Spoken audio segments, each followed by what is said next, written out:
Masalah mulai bermunculan dan terpikirkan buat putus sekolah. Apakah mungkin kamu merasakannya sekarang? Kadang kita ngerasa males banget bangun pagi-pagi karena inget bagaimana membosankannya di sekolah. Apalagi hari Senin, rasanya badan lengket banget di kasur. Sesampainya di sekolah, guru di depan kelas seolah cuma pajangan yang tidak menarik untuk kita perhatikan. Apalagi waktu buka medsos dan lihat televisi. Toh banyak kisah orang yang sukses meskipun tidak sekolah tinggi. Kelihatannya wah sekali bukan? Saat itu juga kita berpikir kalau lanjut sekolah itu tidak penting. Tapi apakah itu benar? Kalau berhenti sekolah itu pilihan yang tepat untuk kita. Buktinya, data dari Edukasi Sindo News menyatakan kalau 1,9 juta anak putus sekolah. Dari jumlah itu diketahui bahwa 2 dari 5 orangnya adalah pengangguran, 2-nya lagi kerja serabutan, dan 1 sisanya memiliki penghasilan tetap. Jadi masih yakin untuk tidak lanjut sekolah? Coba kita lihat salah satu contoh dari presiden pertama negara kita. Ya, siapa lagi kalau bukan Insinyur Soekarno? Bisa mengenyam sekolah rakyat bukan berarti beliau mau puas begitu saja seperti pribumi lain. Dari pengamatan beliau, Indonesia dijajah oleh Belanda yang pintar dan berpendidikan. Karena hal itu, Soekarno Muda bertekad untuk melanjutkan sekolah meskipun beliau bukan berasal dari kalangan priai dan bangsawan. Kemudian masuklah beliau ke HBS, di mana dari 300 orang, cuma 20 orang pribumi yang bisa sekolah di sana. Sedangkan sisanya adalah keturunan Belanda. Karena biaya sekolah yang mahal dan harus tinggal jauh dari orang tua, membuat beliau harus pandai-pandai menghemat uang. Memang tidak murah bagi seorang inlander atau pribumi untuk bisa bersekolah di HBS. Di samping harus membayar Rp15 setiap bulan untuk uang sekolah dan pet seragam bertuliskan HBS, kami juga harus mengeluarkan lagi Rp75 setiap tahun untuk uang buku. Aku ingat betul jumlah ini, karena aku menghitung setiap rupiahnya dan menjaganya jangan ada lagi yang terpakai untuk hal yang tidak perlu. Kata Soekarno dalam biografi yang ditulis oleh Cindy Adams. Karena bersekolah di HBS itulah, Soekarno tahu bagaimana cara berjuang, karena pedang dan bambu runcing tak cukup untuk membuat Indonesia merdeka. Dari sekolah pula, ia tahu sedikit banyaknya tentang politik. Bayangkan kalau saja Bapak Proklamator ini tidak melanjutkan sekolahnya, maka tidak akan ada ide hebatnya yang akan mengguncang dunia. Selain itu, kita semua pasti tahu B.J. Habibie. Siapa sih yang tidak kenal beliau? Selain merupakan Presiden ketiga RI, beliau merupakan sosok panutan yang terkenal tidak hanya dari segudang prestasi dan karya yang beliau hasilkan, namun juga kisah perjalanan cinta beliau yang melegenda. B.J. Habibie terkenal sebagai sosok yang mempunyai semangat juang tinggi dalam pendidikan. Bahkan sejak kecil, B.J. Habibie sudah menunjukkan ketertarikannya kepada mesin dan bercita-cita menjadi insinyur.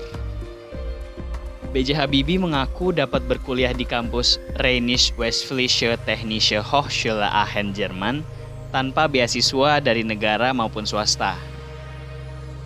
Biaya kuliah ini ditanggung oleh kedua orang tuanya meskipun mereka bukan berasal dari kalangan yang berada. Tentu banyak sekali jerih payah serta tantangan yang beliau hadapi dalam menimba ilmu.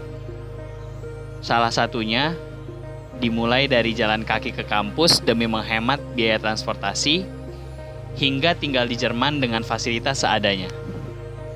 Namun hal itu membuahkan hasil yang manis. Beliau berhasil menempuh pendidikan hingga mendapat gelar doktor di bidang pesawat teknologi di Jerman pada usia 28 tahun yang terbilang sangat muda. Di Indonesia, ia banyak berkontribusi dalam urusan teknologi, salah satunya di bidang penerbangan. Beberapa pesawat buatan beliau adalah N25 Gatot-Kaca, CN235, dan VTOL DO31. Beliau pun mendirikan perusahaan transportasi yang fokus pada pengembangan pesawat terbang, besutan dalam negeri yaitu PT IPTN atau Industri Pesawat Terbang Nusantara.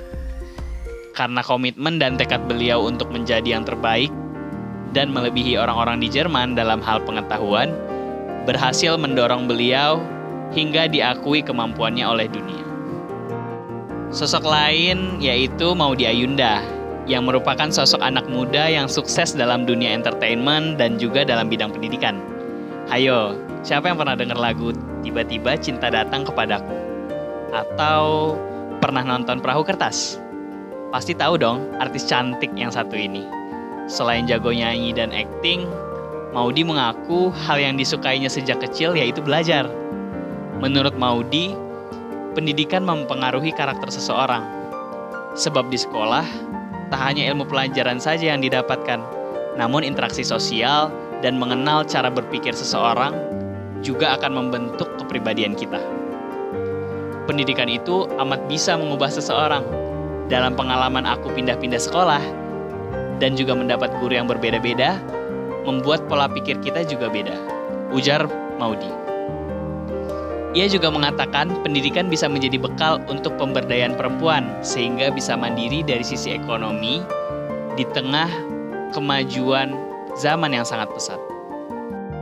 Maudy melanjutkan kuliah S1 di luar negeri dengan mengambil jurusan PPE atau Politics, Philosophy, and Economics di salah satu universitas bergengsi dunia yaitu Oxford University pada tahun 2013.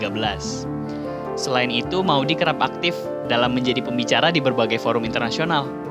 Di antaranya menjadi pembicara di acara Kongres Diaspora Indonesia pada 2017 lalu yang menghadirkan mantan Presiden Amerika Serikat Barack Obama. Lalu ia juga pernah menjadi pembicara termuda dalam Forum Ekonomi Global pada tahun 2015. Sekarang, Maudy sudah menempuh pendidikan S2 di Stanford University pada tahun 2019 lalu. Perlu contoh lain, siapa yang tidak kenal Kang Emil? Sosok pemimpin bercorak milenial berlatar belakang akademisi. Siapa lagi kalau bukan Bapak Muhammad Ridwan Kamil? Kang Emil yang lahir dari keluarga sederhana tidak pernah menyangka bahwa dirinya bisa menjabat sebagai wali kota Bandung, bahkan sekarang menjadi gubernur Jawa Barat loh. Sebelum menjadi gubernur, Kang Emil berprofesi sebagai arsitek. Telah banyak karya yang dihasilkannya. Salah satunya Museum Tsunami di Aceh. Kemampuannya dalam bidang arsitektur tak lepas dari kesukaannya berimajinasi saat kecil hingga duduk di bangku SMA, yaitu SMA Negeri 3 Bandung. Semasa SMA, Kang Emil dikenal aktif mengikuti berbagai kegiatan organisasi sekolah, seperti OSIS, Paskibra, bahkan klub sepak bola. Lulus dari SMA, Kang Emil meneruskan cita-cita masa kecilnya dengan mengambil jurusan Teknik Arsitektur ITB tahun 1990. Tentunya tidak langsung sukses dong. Semasa kecilnya Kang Emil bahkan pernah berjualan es mambo. Sedari kecil, Kang Emil tidak pernah diwariskan harta oleh kedua orang tuanya, melainkan diwariskan karakter yang berakhlak. Banyak jalan terjal dan rintangan harus dilalui Kang Emil. Tapi, karena karakter yang diwariskan oleh orang tuanya, bekal-bekal yang didapatkan dari sekolah, dan sifat pantang menyerah, akhirnya beliau bisa sukses seperti sekarang ini. Nah, dari situ bisa kita lihat kan, kalau lanjut sekolah sudah terbukti sangat banyak manfaat yang akan kita peroleh, terlebih demi masa depan kita yang lebih baik. Lanjut sekolah, ya kali nggak kuy.